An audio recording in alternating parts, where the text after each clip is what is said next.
Rabbi tamim bil khair. Rabbana israh lana sudurana wa yassir lana umurana wa umural muslimin wahlul 'uqdatam min lisanina yafqahu qawlana. Bisanadina al-muttasili ila Imam Abi Dawud rahimahullahu ta'ala wa adaman nafa'a bi ulumihi wa barakatihi wa nafahatihi wa madatihi wa karamatihi fid dharain amin. Bab ma jaa fi fadl masyi ila salat. Bab fi fadl salatul jamaah. وبه قال حدثنا مسدد قال حدثنا هي عن ابن أبي ذئب عن عبد الرحمن بن مهران عن عبد الرحمن بن سعد عن أبي هريرة رضي الله عنه عن النبي صلى الله عليه وسلم قال العبد الأبعد فالأبعد من المسجد أعظم أجرا.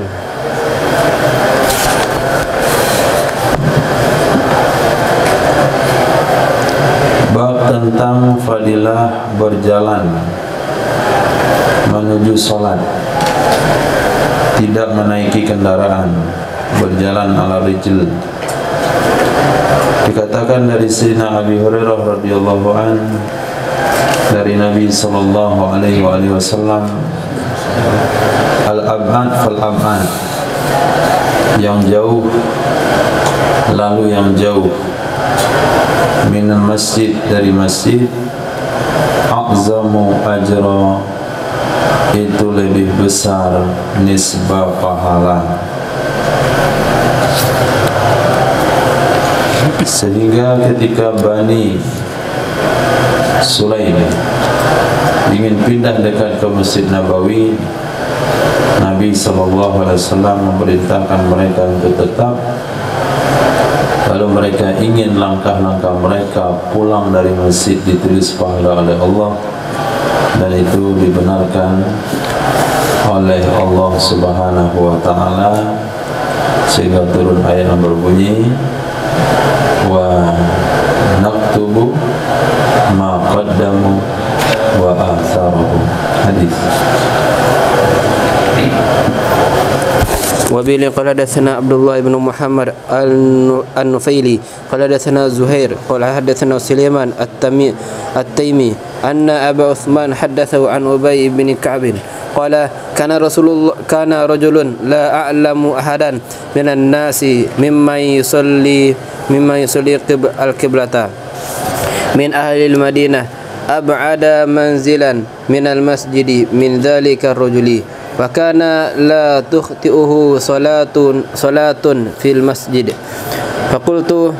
فقلت لو اشتريت حمارا تركبه في الرمض والظلمة. فقال ما أحب أن منزلي إلى جنب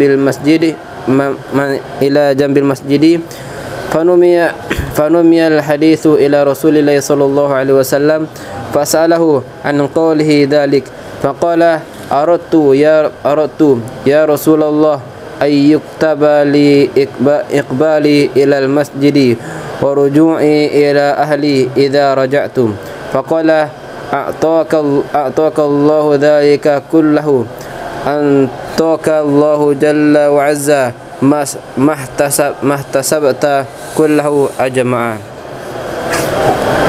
Diriwayatkan daripada Sayyidina Ubay bin Ka'ab radhiyallahu an, kata beliau, karena rajulun adalah salah seorang,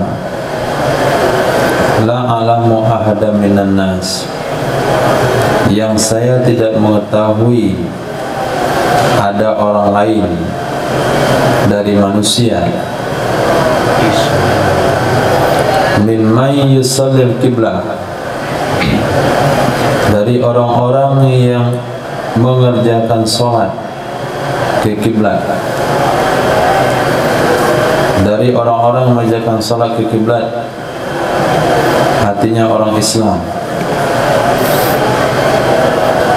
dari penduduk Madinah, ab'ada manzilan, yang lebih jauh di segi tempat tinggal, dari masjid, min dzalika rajul, dari laki-laki tersebut. Dikata Sayyidina Ubay bin Ka'ab, saya tidak tahu ada orang lain di antara sahabat Nabi yang sholat menghadap kiblat, maksudnya sesama muslim, yang tempat tinggalnya lebih jauh dari Masjid Nabawi dibandingkan laki-laki tersebut. Wakana, dan adalah laki-laki itu la tukhti'uhu, tidak pernah terlambat akannya oleh solat pun, oleh satu solat pun dalam masjid. La tukhti'uhu, tidak pernah terlambat akannya oleh satu solat pun dalam masjid. Maka aku katakan, lawistaraita himaran, jikalau sekiranya engkau membeli keledai. Lawistaraita, jikalau engkau membeli himaran, seekor keledai, tarkabuhu, yang akan engkau tunggangi akannya, Romdo, di terik matahari yang panas, Romdo, pada padang pasir yang panas, Wazulmah, dan kegelapan. Untuk salat zuhur dan salat asar, bagaimana berjalan di atas padang pasir yang panas, itu rasa-rasa akan terbakar kakinya. Kemudian zulmah untuk solat subuh, maghrib dan isya, masih gelap-gelapnya hari untuk datang solat ke Masjid Nabawi. Faqala, maka berkatalah laki-laki tersebut, ma uhibbu, tidaklah aku menyukai, tidaklah aku menginginkan, anna manzili ila jambil masjid, bahwa sesungguhnya rumahku ada di samping masjid. Jangankan untuk membeli kendaraan, kalau saya ditawarkan tinggal punya rumah, tinggal di rumah di samping masjid pun saya tidak mau. Panumiyal hadithu, numiyah itu diceritakan ketika orangnya tidak ada, disebut dengan numiyah. Maka diceritakan cerita tersebut kepada Rasul sallallahu alaihi wasallam. Setelah Nabi dapat cerita dari orang lain tentang ucapan daripada laki-laki itu, fasa'alahu an qaulihi dzalik, lalu bertanya, ya Rasulullah sallallahu alaihi wasallam, akannya laki-laki, an qaulihi, tentang perkataannya laki-laki, dzalika, akan demikian. Faqala, maka berkata ya Nabi sallallahu, maka berkata ya laki-laki, benar kamu ngomongnya demikian. Laki-laki itu menjawab, aradtu ya Rasulullah, aku pengen wahai Rasul, ayyuktabali, bahwa ditulis bagiku, ikbali ilal masjid, datangnya aku ke masjid, waruju'i ila ahli, dan pulangnya aku ke keluargaku, idza raja'tu, apabila aku pulang. Waqala Rasulullah sallallahu alaihi wasallam, uqtaqallahu dzalika kullah, memberikan aqtaka, memberikan akanmu oleh Allah akan demikian yang kamu harapkan, akan demikian yang kamu inginkan semuanya. Antaqallahu jalla wa azza mahtasabta kulla ajma. Antaka, antaka juga mana yang berikan. Inna a'tayna kal kausar, anto, a'tayna, antayna, inna antayna kal kausar. Jadi ada qiraah yang lain, bukan inna a'tayna, tapi inna antayna kal kautsar. Sama makna dengan a'ta. Memberikan akanmu oleh Allah Subhanahu wa taala mahtasabta, sesuatu yang kamu harapkan, kullahu, semuanya, ajma, semuanya. Ini salah satu contoh taukid, boleh digabung kullah dengan ajma. Kullahu ajma, ini yang dimaksud dengan ihtisab. Man shoma Ramadan imanan wa ihtisaban, man qama lailatal qadri imanan wa ihtisaban, man qama Ramadan imanan wa ihtisaban. Jadi ihtisab itu maknanya adalah semata-mata niat mencari di mana peluang pahala yang besar. Hadis. Kenapa enggak ada sini? Fa ajruhu ka ajril hajjil muhrimi. Wa man kharaja ila tasbihid duha la yansibuhu illa iyyahu. Fa ajruhu ka ajril mu'tamiri wa salatun ala athari salatin la lagwa bainahuma kitabun fi illiyin. Diriwayatkan daripada Sayyidina Abi Umamah Al-Bahili radhiyallahu an, sesungguhnya Rasulullah sallallahu alaihi wasallam bersabda, man kharaja min baitihi, siapa saja yang keluar ia dari rumahnya, mutatahhiran, hakadan dia telah bersuci, berwuduk dari pondok, berwuduk dari rumah, ila salatin maktubatin, untuk melakukan salat wajib. Maka ketika melakukan safar, kita berwuduk sebelum safar dengan niat untuk pergi salat jamaah di mana nanti nyangkut. Nah, lagi pula kalau kita wuduk di tempat yang kadang-kadang nggak cocok, ini bikin nggak nyaman. WC-nya nggak pas, campur laki perempuan. Tempat wuduknya nggak boleh bawa sendal. Kemudian ada telaga Al-Kautsar antara tempat wuduk dengan masjid. Ini membuat kita bingung bagaimana cara mencuci kaki di sana. Nah, kalau kita datang dari rumah sudah dalam keadaan berwuduk, dalam safar sudah dalam keadaan berwuduk, nggak mungkin juga kita anggap masjid itu bernajis semuanya. Kalau sudah, walaupun WC-nya di luar itu tidak ada tidak ada tertib syariahnya, kalau ketika masuk masjid anggap saja suci semuanya. Nah, kenapa itu rumah Allah Subhanahu wa taala? Tapi kalau kita datang ke situ, ya kita cuci lagi. Kalau kita jadi pengurusnya, kita akan cuci semuanya, ganti karpet, cuci karpet semuanya. Tapi kalau kita numpang sholat, ya sudah, itu kan masjid rumah Allah, kita tidak tahu najisnya dari mana. Nah, tapi kalau sampai pada tahap was-was tertentu, itu sampai masjid dianggap najis. Nah, jalannya berjingkat-jingkat, diteras, kadang-kadang dikeringkan kaki dulu, baru masuk masjid. Ya, mana bahasanya? Maghobangka fala tas'al, yang enggak nampak anggap suci semuanya. Jadi ketika kita pergi safar, kita jaga wudhu dengan niat untuk melakukan sholat wajib di mana nanti waktu sholat yang pas.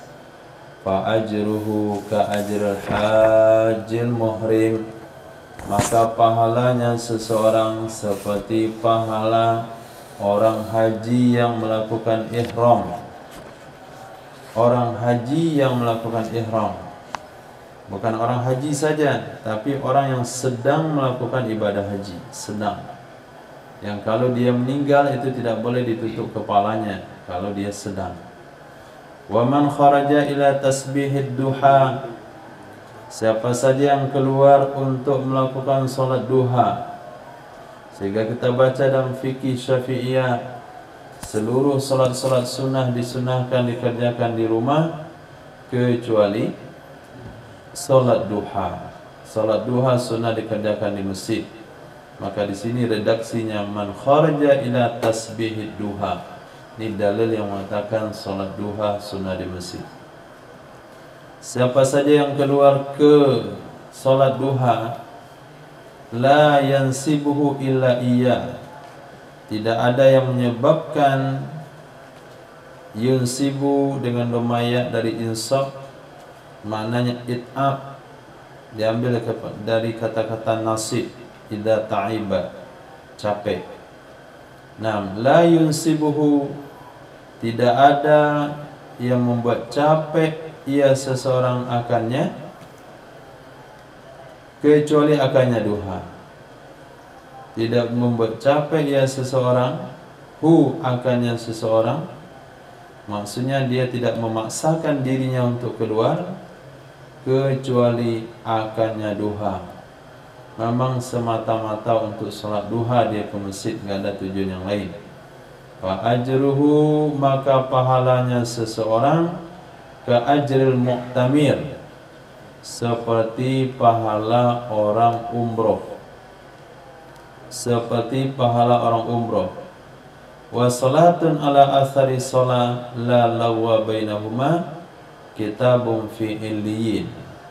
Salat setelah salat, salatun ala athari sholatin, salat setelah salat yang tidak ada perbuatan sia-sia di antara keduanya, itu kitab, maksudnya dicatat dalam kelompok illiyin. Mungkin selesai sholat zuhur kita katakan ba'diyah. Nah, yang senior itu langsung ba'diyah, geser ba'diyah, maka dia dicatat dalam kategori illiyin. Anak-anak dia pergi belakang dulu, senyum dulu sama kawannya, dapat juga bercanda sedikit, hilang dia nih fadilahnya, nggak masuk dia kitabun illiyin. Jadi kita lihat hanya sedikit saja bedanya. Si fulan ini sholat, geser ke kanan dia sholat, mundur ke belakang dia sholat, dicari tiang dia sholat, nggak ada berinteraksi dengan siapapun, nggak ada melakukan perkara sia-sia. Sementara yang lain selesai sholat wajib dia buka handphone dulu, kemudian selesai sholat wajib dia geser, dia bicara dulu sama kawannya, selesai sholat wajib dulu salaman dulu dengan kawan di samping, lalu ngobrol, lalu sholat sunat. Maka pahalanya akan berkurang. Maka kita usahakan kalau belum sholat wajib jangan berinteraksi dengan siapapun, langsung melakukan sholat ini. Nah, ini akan menyebabkan kita masuk dalam catatan illiyin. Wa ma adraka ma illiyun, kitabun marqum yashhaduhul muqarrabun. Tahukah kalian illiyin itu siapa? Kata Allah, dia tercatat dalam catatan yang distempel, yang disaksikan oleh malaikat-malaikat terdekat di sisi Allah Subhanahu wa ta'ala. Hadis.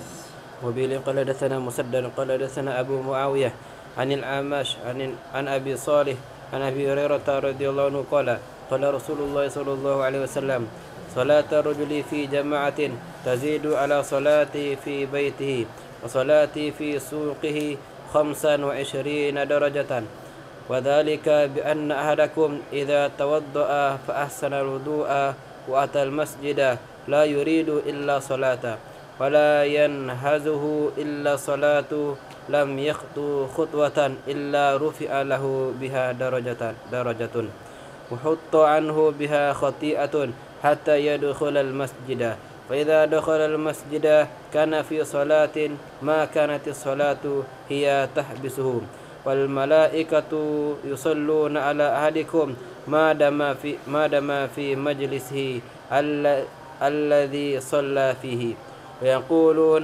اللهم اغفر له اللهم ارحمه اللهم تب عليه ما لم يؤذي فيه أو يحدث فيه. Bismillah. An Sayyidina Abi Hurairah radhiyallahu anhu qala qala Rasulullah sallallahu alaihi wasallam salatu rajul salat seseorang fi jama'atin, pada jamaah, tazidu, itu melebihi ia salat, ala salatihi, atas salatnya seseorang, fi baitihi, di rumahnya seseorang, juga melebihi atas solatnya seseorang, fi sukihi, di pasarnya seseorang. Solat seseorang berjamaah mengungguli solat di rumah dan mengungguli solat di pasar. Berapa kelebihannya? Khamsa wa isrina darajah, 25 derajat. Di mana letak fadilah 25 tersebut? Dijelaskan oleh Nabi, wadzalika, dan demikian unggul 25, demikian keunggulan 25 itu dengan sebab anna ahadakum, sesungguhnya salah seorang kalian, idza tawaddaa, apabila dia berwudu, fa ahsanal wudu'a, lalu dia membaguskan wudunya. Ada dua syarat di sini. Yang pertama, telah berwudu, maknanya wudu dari rumah. Yang kedua, ahsanal wudu, dia perbaharui wudunya. Dibaguskan wudunya. Artinya wudu yang cukup, rukun, syarat, sunnah, lalu meninggalkan perkara-perkara makruh dan wudu. Itu mana ahsanal wudu. Wa atal masjidah, syarat ketiga, dia mendatangi masjid. Dia mendatangi masjid, la yuridu illa shalah, tidak menginginkan ia seseorang kecuali hanya untuk sholat. Tidak menginginkan ia seseorang kecuali untuk sholat. Bukan dia datang masjid karena dia imam. Kalau dia datang ke masjid sebagai profesi imam, nanti kalau tidak mengimamin sholat akan dipecat misalnya. Berarti dia datang ke masjid bukan semata-mata untuk sholat. Ini nggak ada kepentingan sama sekali.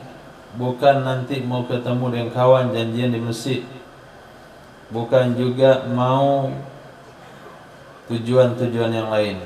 La yuridu ila shalah, ditaksis, semata-mata keberangkatan ke masjid hanya untuk sholat. Wala yanhazuhu ila shalah. Berkata Imam Nawawi, yanhazuhu, baca yang fathah awalnya, fathah fa, yanha, artinya la tanhiduhu wa la tukimuhu, tidak ada yang menyebabkannya seseorang bangkit, tidak ada yang menyebabkan bangkit akannya seseorang kecuali oleh sholat. Ketika dia sedang duduk di rumah, ketika dia beraktivitas dengan keluarganya, dengan pekerjaannya, tidak ada yang menyebabkan dia meninggalkan segala-galanya itu kecuali sholat.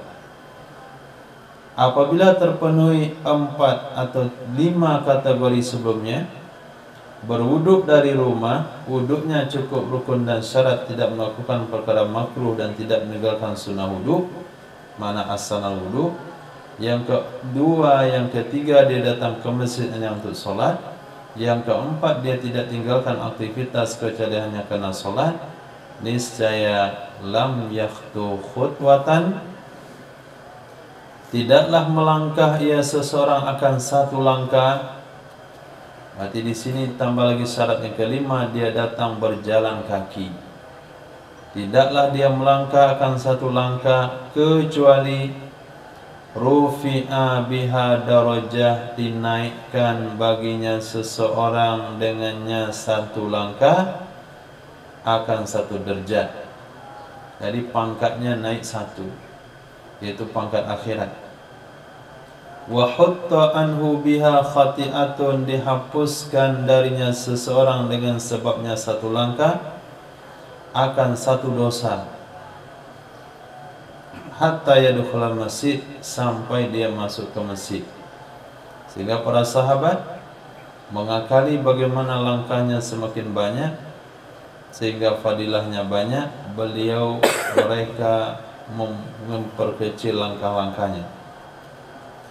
Wa idza dakhala al-masjida, apabila telah masuk ia orang yang kategori disebutkan al-masjida, ke dalam masjid, niscaya kana fi salati, ada ia seseorang dianggap sedang solat, maka nanti salatu hi tahbisu, selama adalah solat, dianya solat, itu yang menahannya.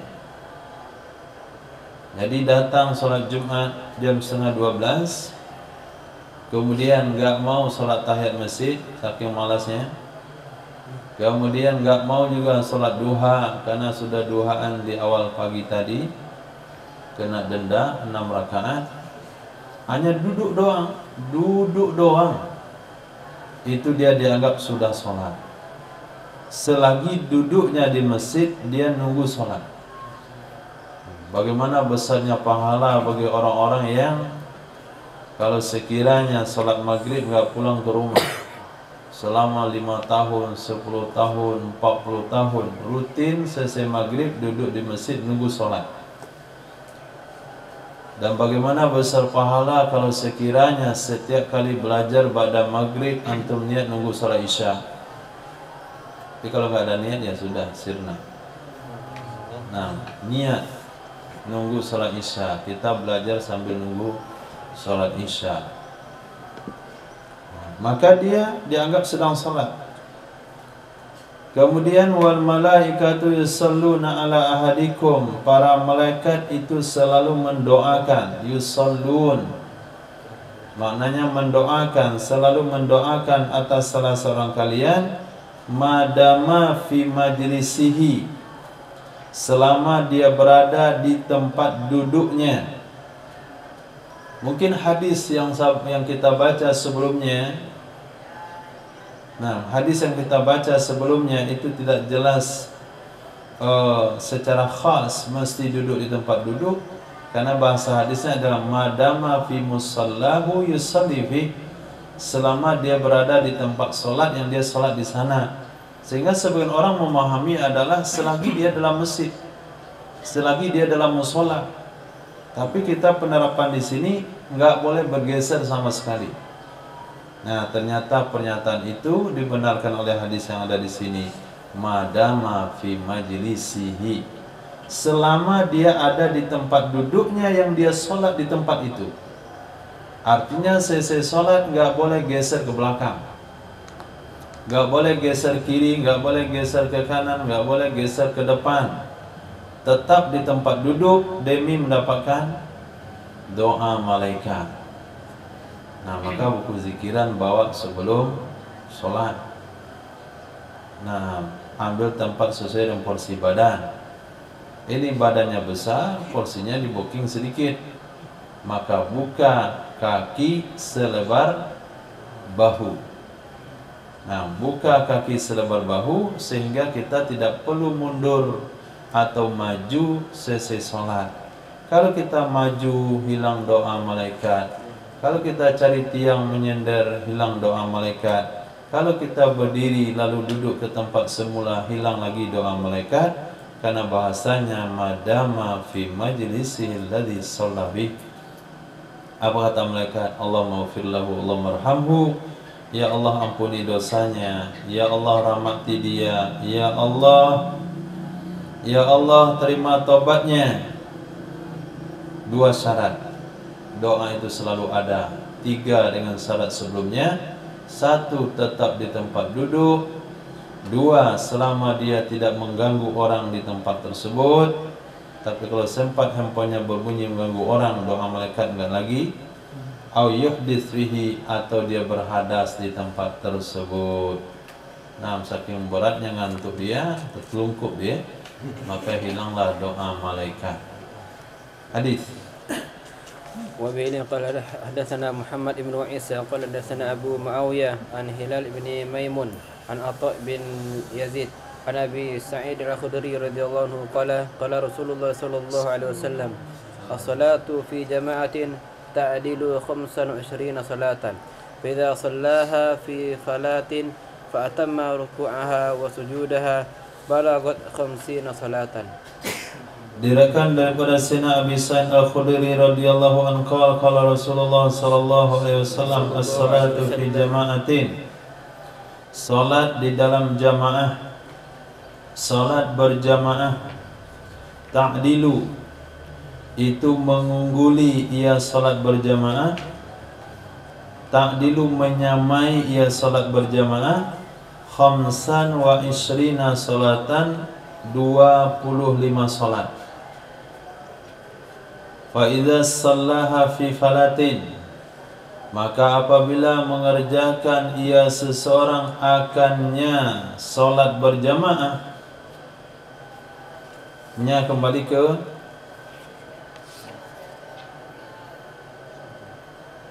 solat jamaah, apabila mengerjakan ia seorang akannya jamaah fi falatin, di lapangan yang luas, fa atamma ruku'aha, berarti solat ya, lalu menyempurnakan ia seorang rukuknya, wa sujudaha dan sujudnya, balaghat nisya sampai ia nilai solat tersebut 50 salatan 50 solat. Qala Imam Abu Daud qala Abdul Wahid bin Ziyad fi hadzal hadis salatul rajul fi falah. Nah, salatul rajul fi falah berarti kembalinya salaha bukan ke jamaah, fi salat saja. Apabila mengerjakan ia seorang akannya salat di lapangan, didukung oleh hadis ini bahwa salatul rajul fil falah, salatnya seorang laki-laki di lapangan, tudha'af itu dilipat gandakan ia di atas salatnya pada jamaah. Salat sendiri di rumah dapat pahala 1, salat berjamaah ke masjid dapat pahala 25, salat di sawah dapat pahala 50. Nah, jadi kira salat petani itu nilainya enggak banyak. Nah, 2 kali lipat salat orang di masjid. Sekarang pergi panen padi, atau zuhur masuk, lalu Pak Tani cuci muka, bersih-bersih, lalu cari daun-daun kelapa, lihat-lihat ke langit mana arah kiblat, kemudian mulai sholat. Nah, sholatnya seorang petani di sawahnya itu 2 kali lipat daripada sholat orang di masjid. Nah, tahu nggak petani hal-hal begini? Nggak tahu. Nanti di akhirat tinggal kaget dapat pahala banyak kali.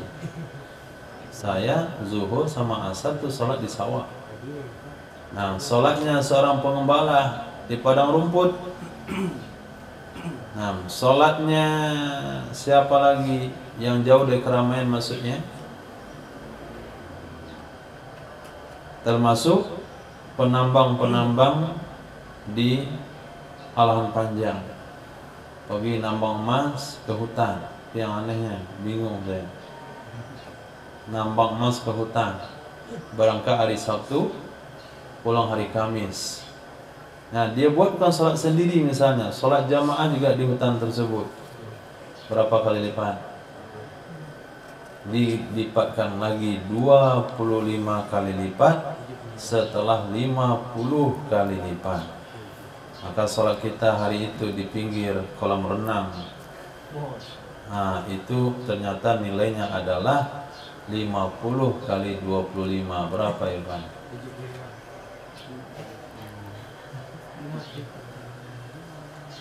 50 kali 25 12.500. Hah? 1.250. Nah, hadis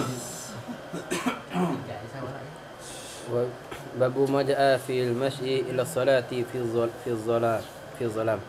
وبه قال حدثنا يحيى بن معين قال حدثنا أبو عبيدة الحداد قال حدثنا إسماعيل أبو سليمان الكحال عن عبد الله بن عوس عن بريدة عن النبي صلى الله عليه وسلم قال بشر المشائين في الظلم إلى المساجد بالنور التام يوم القيامة. Diriwayatkan dari Sayyidina Buraidah dari baginda Nabi SAW tentang fadilah berjalan ke salat di dalam kegelapan malam. Berjalan ke salat di dalam kegelapan malam. Basyiril masya'in, beri berita gembira olehmu wahai Muhammad. Berkata ya Nabi SAW, Bashir, beri berita gembira olehmu. Nabi bersabda kepada kita semua, beri berita gembira olehmu. Al-masya'in, orang-orang berjalan kaki. Fidlulami, di dalam kegelapan. Ilal masajidi, ke masjid-masjid. Bin nuritami yaumal qiyamah, dengan cahaya yang sempurna pada hari kiamat. Ini salah satu hadis yang menunjukkan bahasanya hidup itu memilih mau sekarang atau nanti. Nah, kalau sekarang dia dalam kegelapan, maksudnya beribadah tidak menjadikan alasan gelap sebagai penghalangnya, maka dia akan mendapatkan cahaya yang sempurna di akhirat kelak. Ketika seseorang bersendawa di depan Nabi SAW, maka Nabi bersabda, orang yang panjang kenyangnya akan panjang lafalnya di akhirat. Kemudian dalam masalah emas, Nabi SAW bersabda, siapa memakai emas dan sutra, maka dia tidak akan memakainya di akhirat kelak. Dalam hadis yang lain juga Nabi SAW bersabda, apa punya hadisnya?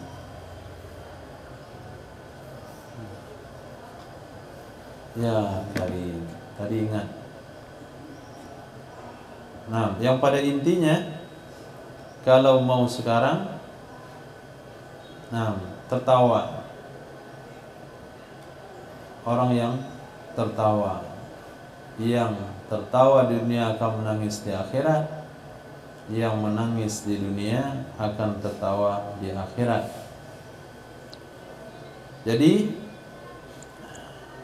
ketika seseorang berjalan dalam kegelapan malam menuju masjid, maka di akhirat kelak Allah balas dengan cahaya yang sempurna pada hari kiamat. Dengan cahaya yang sempurna pada hari kiamat. Al-jaza min jinsil amal. Babu majah fil hadi fil masyi ila shalah. Bab yang diriwayatkan tentang hadi. Apa mana hadi di sini? Lihat hadisnya.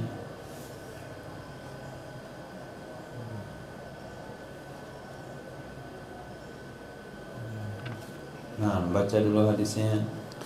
وبه قال حدثنا محمد بن سليمان الأنبري أن عبد المالك بن عمر حدثهم عن داود بن قيس قال حدثني سعد بن إسحاق قال حدثني أبو ثمامة الحنان أن كعب بن العجزة أجرة أدركه وهو يريد المسجد أدرك أحدهما صاحبه قال فوجدني وأنا مشبك بيدي فنهاني عن ذلك وقال إن رسول الله صلى الله عليه وسلم قال إذا توضأ أحدكم فأحسن وضوءه ثم خرج عامدا إلى المسجد فلا يشبكن يديه فإنه في صلاة.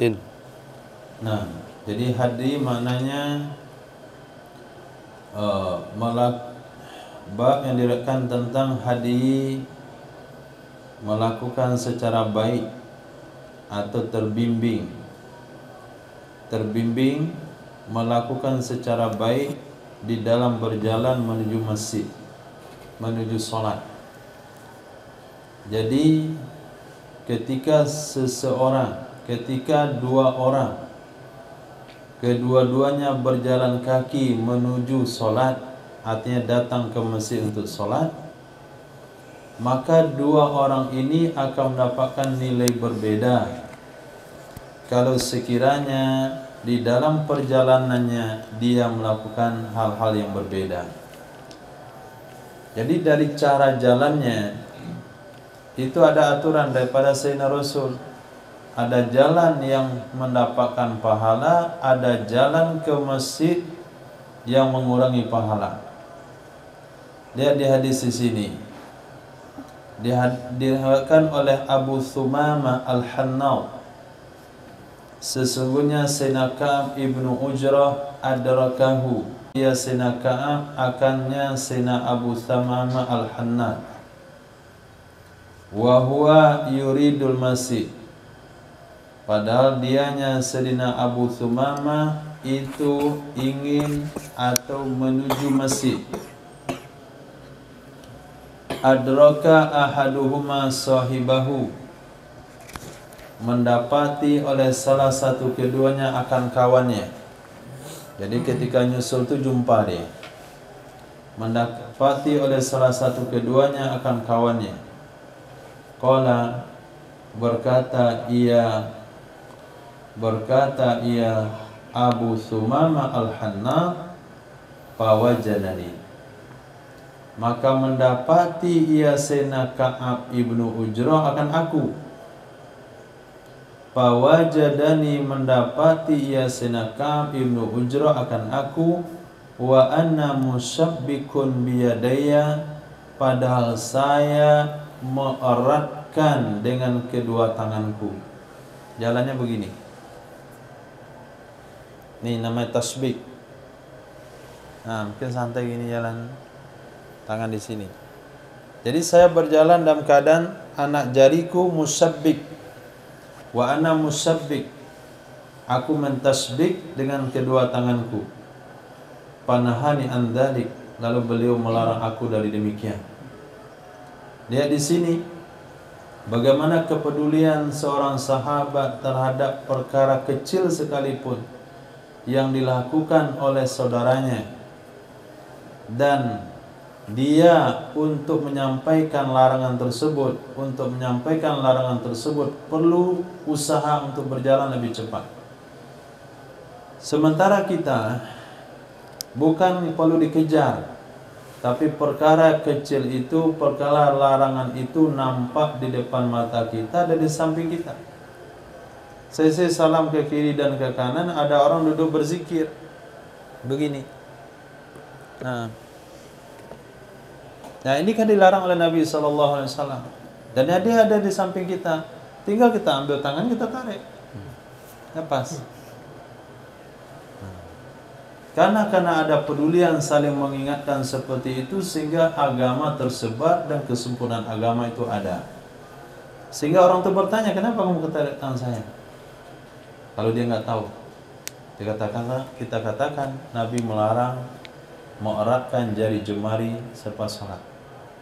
Orang itu bilang kan nggak haram. Nah,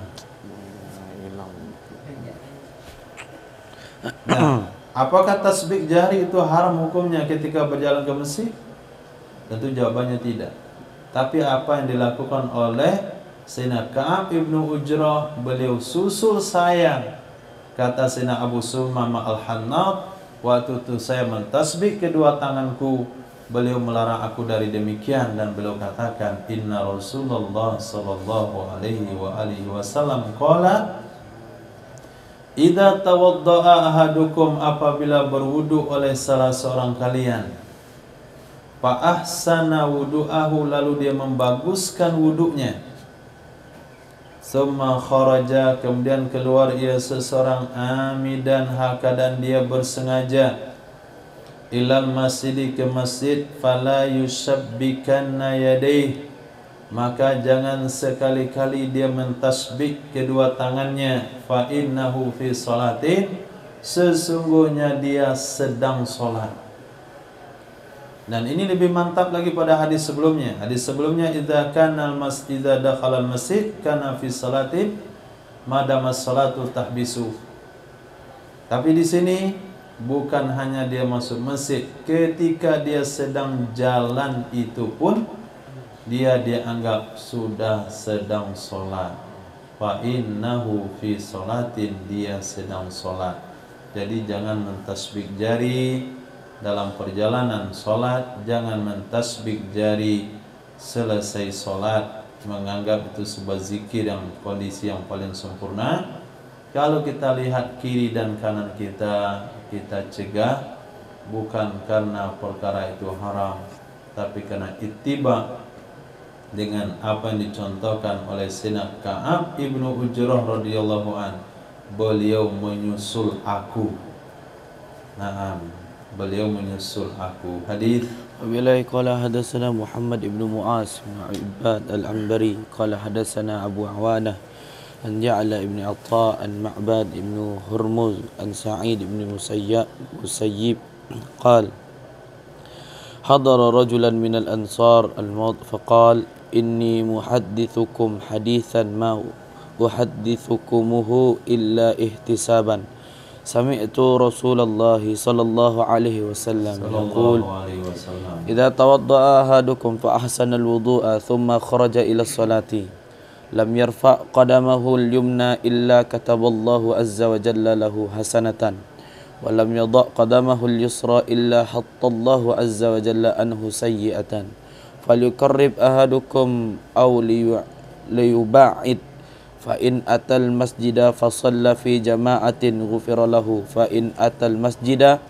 wa qad sallu ba'dan wa baqiya ba'dun shalla ma adraka wa atamma baqiya kana dhalika fa in atal masjida wa qad sallu salata kana kadzalik. Diriwayatkan daripada Sayyidina Sa'id ibn Musayyib, Imam Sa'id ibn Musayyib, seorang tabi'in, menantu Sayyidina Abu Hurairah. Kata beliau, hadara rajulan minal ansar al-maut, telah hadir akan seorang laki-laki Ansar oleh kematian. Telah hadir akan seorang laki-laki Ansar oleh kematian. Jadi ada satu orang Ansar dalam keadaan sakaratil maut. Faqala, berkata ia laki-laki Ansar yang dalam keadaan sakarat tersebut, inni muhaddithukum hadithan, sesungguhnya aku merakan hadis kepadamu, hadisan akan satu hadis, ma uhaddithukumuhu, tidaklah aku riwayatkan akan hadis, tidaklah aku riwayatkan hadis akan kalian, hu akannya, kecuali ihtisaban, mencari pahala, mencari pahala. Maka ketika kita baca riwayat ini, benarlah apa yang Nabi sabdakan, matan nas ala ma ya'ish, manusia akan meninggal dalam kondisi bagaimana dia hidup. Ketika hobi sahabat, matlamat sahabat, yaitu menyampaikan hadis-hadis Nabi SAW. Bahkan ketika beliau sakaratil maut, tidak ada yang beliau ingat kecuali menyampaikan hadis Rasul SAW. Kan aneh. Nah, aneh kalau kita lihat hari ini.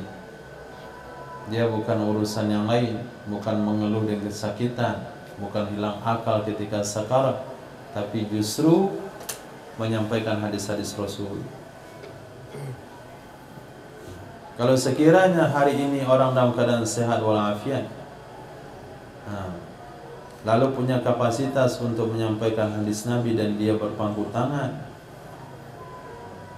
bagaimana kira-kira kalau dibandingkan atau dipertanyakan dengan sahabat yang ketika sakarat pun masih meriwayatkan hadis Nabi. Sami'tu Rasulullah, apa kata sahabat Ansor yang sakaratil maut ini?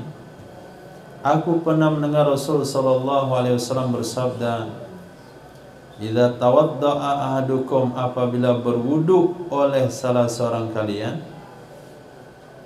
fa ahsanal wudu'a, lalu dia membaguskan wudunya, lengkap semua sunnah-sunnahnya, meninggalkan yang makruh-makruhnya. Thumma kharaja ila salati, kemudian dia keluar untuk melakukan ibadah salat. Lam yarfa' qadamahul yumna, tidaklah dia mengangkat telapak kakinya yang kanan, diangkat, kecuali kataballahu lahu hasanah, menulis oleh Allah untuk orang tersebut satu kebaikan. Walam yada' qadamahul yusra, tidaklah ia meletakkan telapak kakinya yang kiri,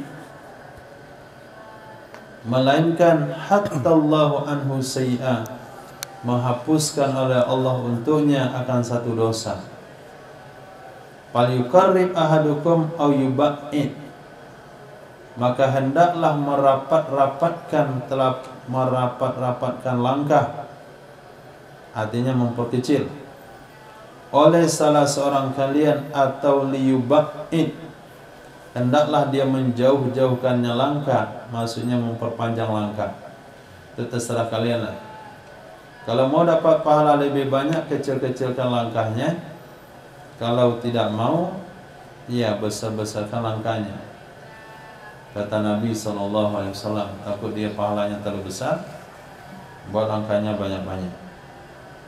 Fa'in atal masjid, apabila dia telah datang ke masjid, fasalla fi jama'atin, lalu dia melakukan solat secara berjamaah, wufirallah, niscaya akan diampuni dosanya.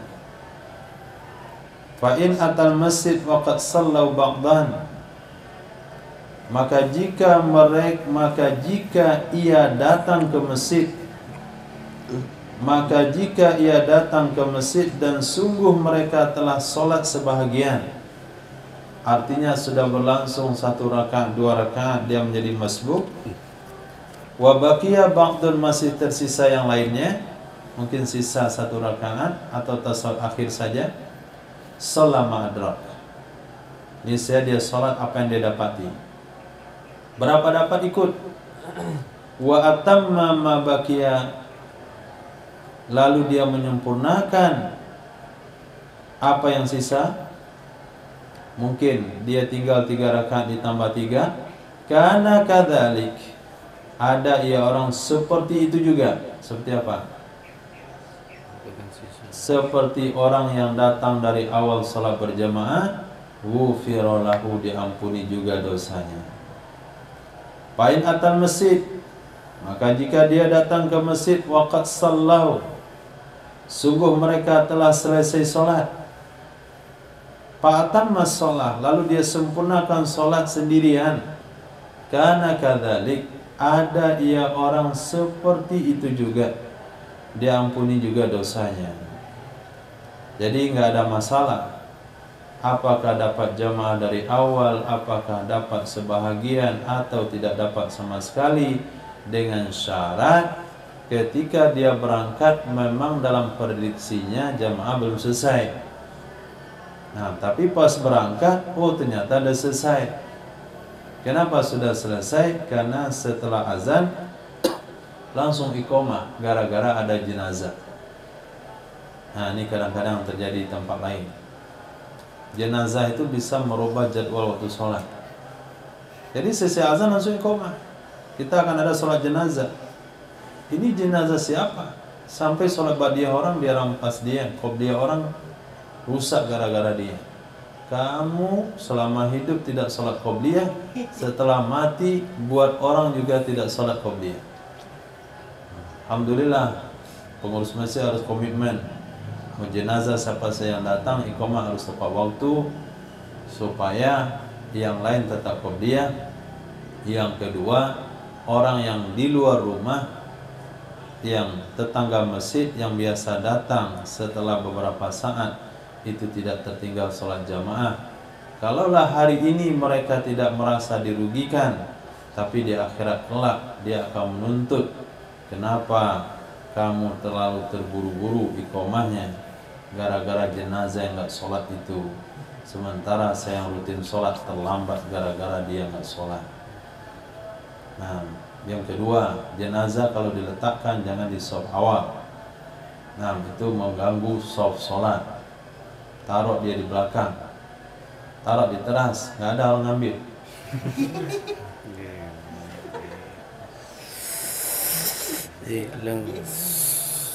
Babun fiman kharaja yuridus shalah. Bab tentang seseorang yang keluar yang ingin mengerjakan solat, fasubiqa biha, lalu dia dimasbukin, dia didahului dengannya solat, artinya dia masbuk. Nah, وبإليه قال حدثنا عبد الله بن مسلمة قال حدثنا عبد العزيز يعني ابن محمد عن محمد يعني ابن الطحلة عن محسن ابن علي عن عوف بن الحريث عن سيدنا أبي هريرة رضي الله تعالى عنه قال النبي صلى الله عليه وسلم من توضأ فأحسن وضوءه ثم راح فوجد الناس قد صلوا أعطاه الله عز وجل مثل أجر من صلاها وحضرها لا ينقص ذلك من أجرهم شيئا. nah, diriwayatkan daripada Sayyidina Abi Hurairah radhiyallahu an, qala Rasulullah sallallahu alaihi wasallam, man tawaddaa, siapa saja yang telah berwudu dari rumah, fa ahsana wudu'ahu, lalu dia membaguskan wudunya, summa raha, kemudian dia berangkat, fa wajadan nasa, lalu dia temukan manusia, qad sallu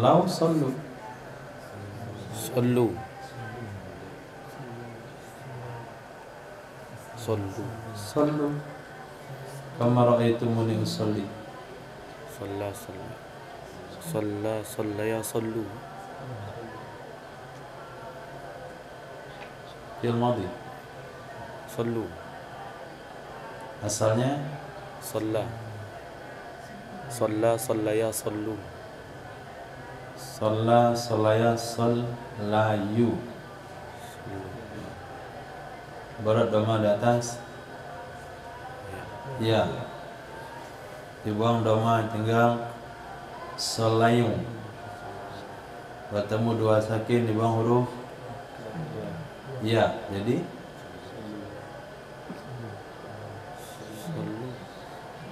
sallau. Nah, qad sallau, sungguh mereka telah mengerjakan solat.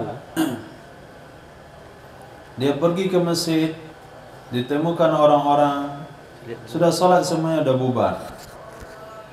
Jangan kecewa. A'tahullahu jalla wa azza, itu memberikan akannya orang tersebut oleh Allah azza wa jalla misla ajri man sallaha wa hadaraha, seperti pahala seseorang yang mengerjakan ia akannya solat dan menghadiri ia akannya solat. La yanqusu dzalika min ajrihim syai'a, tidak mengurangi demikian keterlambatan dari pahala, tidak mengurangi demikian pahala yang diberikan kepada orang yang tidak ikut jamaah dari pahala mereka yang ikut jamaah syai'an, sedikit pun. Jadi pahala mereka yang ikut jamaah diberikan oleh Allah juga kepada yang masbuk, yang tidak sempat jamaah tersebut. Ini salah satu realisasi dari hadis Nabi yang berbunyi niatul mu'min khairum min amalih, niat orang beriman lebih baik daripada amalnya. Babu maja'a fi khurujin nisa ilal masjid, bab tentang bab hadis ja'a yang datang, ia hadis atau yang diriwayatkan tentang keluar wanita ke masjid. Nah, وبه قال حدثنا موسى بن إسماعيل قال حدثنا حماد عن محمد بن عمر عن أبي سلامة عن سيدنا أبي هريرة رضي الله تعالى أن رسول الله صلى الله عليه وسلم قال لا تمنعوا إماء الله مساجد الله ولكن ليخرجنا وهن تافلات. Tafilat artinya ghairu mutatayyibat, tidak pakai parfum. Itu makna daripada tafilat.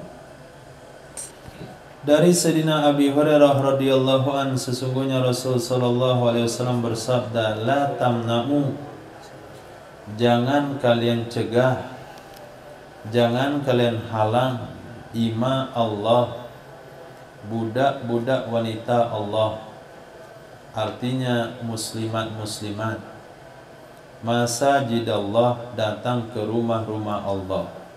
Enggak boleh larang wanita datang ke rumah Allah. Walakin, akan tetapi, liyakhrujna, hendaklah mereka keluar. Liyakhrujna, hendaklah mereka keluar. Wahunna, padahal mereka tafilat, itu tidak pakai wangi-wangian, tidak memakai wangi-wangian. Maka Sayyidina Umar bin Khattab radhiyallahu an, ketika melihat apa yang dilakukan oleh para wanita di masjid setelah meninggalnya Nabi, setelah meninggalnya Sayyidina Abu Bakar As-Siddiq, baru berselang 2-3 tahun dari meninggalnya Nabi, itu telah terjadi pergeseran dan perubahan akhlak tingkah laku wanita di masjid Nabi. Akhirnya Sayyidatina Aisyah radhiyallahu taala juga mengomentari, kalaulah Sayyidina Rasul hidup di saat sekarang dan melihat apa yang dikerjakan oleh wanita di masjid, pasti Nabi akan melarang mereka ke masjid. Tapi Sayyidina Umar bin Khattab radhiyallahu an,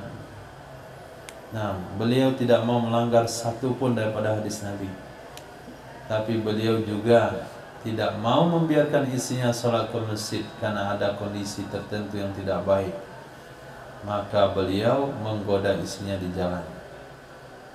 Ada sholat subuh, dia suruh istrinya berangkat awal, kata istrinya berjalan, dia cari jalan pintas, dia duduk di tempat yang gelap, dikatakan hai, hai cantik. Malam-malam maghrib subuh ada orang bilang hai cantik. Besok enggak sholat jamaah lagi ke masjid, kata Sayyidina Umar. Enggak tepat lagi waktunya sekarang. Ini menyikapi supaya maslahat itu terjadi, tapi jangan sampai melanggar hadis Rasul sallallahu alaihi wasallam. Maka ketika Sayyidina Umar bin Khattab radhiyallahu, Sayyidina Abdullah bin Umar radhiyallahu taala anhu, Sayyidina Abdullah bin Umar radhiyallahu taala anhu mendengar anaknya melarang istrinya berangkat ke masjid, maka kata Sayyidina Abdullah bin Umar, jangan kamu larang istrimu berangkat ke masjid, karena Nabi bersabda, la tamna'u ima Allah masajid Allah. Apa kata anak pada Sayyidina Abdullah bin Umar? Kata beliau, saya tetap larang istri saya berangkat ke masjid karena kondisi sekarang. Sayyidina Abdullah bin Umar katakan, saya enggak ngomong lagi sama kamu sampai hari kiamat. Ketika saya sampaikan hadis Nabi, malah kamu membangkang. Mereka menganggap itu sebuah pembangkangan walaupun untuk satu kemaslahatan. Ternyata kakeknya sudah mencontohkan bagaimana cara hasrat tertunai, tapi jangan sampai melanggar hadis Rasul sallallahu alaihi wasallam.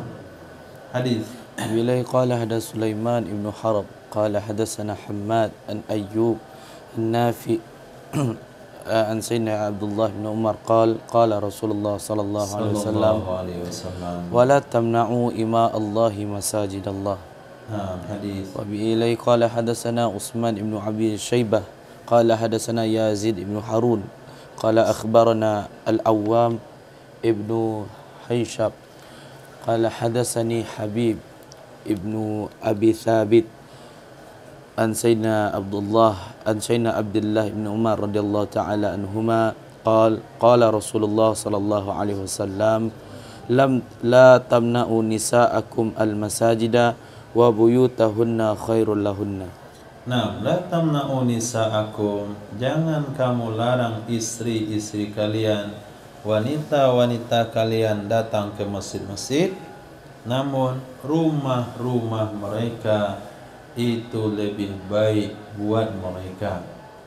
Dalam hadis yang sudah kita baca dalam Jami' Shaghir, di dalam rumah tersebut, di tempat yang paling terkecil dan tertutup, itu lebih baik daripada tempat yang terbuka. Nah, wa bihi qala hadatsana Utsman ibn Abi Syaibah qala hadatsana Jarir qala wa Abu Muawiyah anil A'mas an Mujahid qala Abdullah ibn Umar qala sayyiduna Abdullah ibn Umar qala an-nabiy sallallahu alaihi wasallam i'dhanu lin-nisa'i ilal masajid bil-lail. Faqala ibnun lahu wallahi la na'dhanu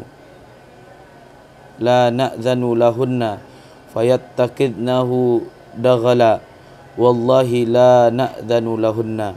Qala fasabbahu wa ghadiba wa qala aqulu qala Rasulullah sallallahu alaihi wasallam a'dhanu lahunna wa taqul la na'dhanu lahunna. Nah, ini yang kita ceritakan tadi. Diriwayatkan dari Sayyidina Abdullah bin Umar. Berkatalah Nabi sallallahu alaihi wasallam, "Idzanu lin-nisa'i ilal masajidi bil-lail." Wahai anakku, diceritakan hadis ini kepada keluarga beliau, termasuk anaknya ada di dalam. Beri izin oleh kalian bagi wanita-wanita datang ke rumah-rumah Allah, ke masjid-masjid di malam hari. Artinya salat maghrib, salat isya dan salat subuh. Faqala ibnu lahu, berkata putranya, putra Sayyidina Abdullah bin Umar, wallahi la na'zanu lahunna. Demi Allah, tidak akan kami izinkan kepada mereka wanita. Kalau kami izinkan, fayattakhidnahu daghala, maka mereka akan menjadikannya izin sebagai daghala, kerusakan, penipuan. Dia akan jadikan izin itu sebagai penipuan. Dia akan buat izin itu sebagai kerusakan. Dia datang ke masjid hanya untuk menampakkan, ini mukena mahal saya. Nah, dibawa pula tasnya ke depan, dibawa sejadah besarnya, dibentangkan. Nah, ini problem antara jamaah ibu-ibu. Ketika kawannya pakai sejadah kecil, dia pakai sejadah besar, nanti kawannya nggak pergi lagi ke masjid. Kata suaminya, kenapa nggak pergi ke masjid? Nah, sejadah saya kecil.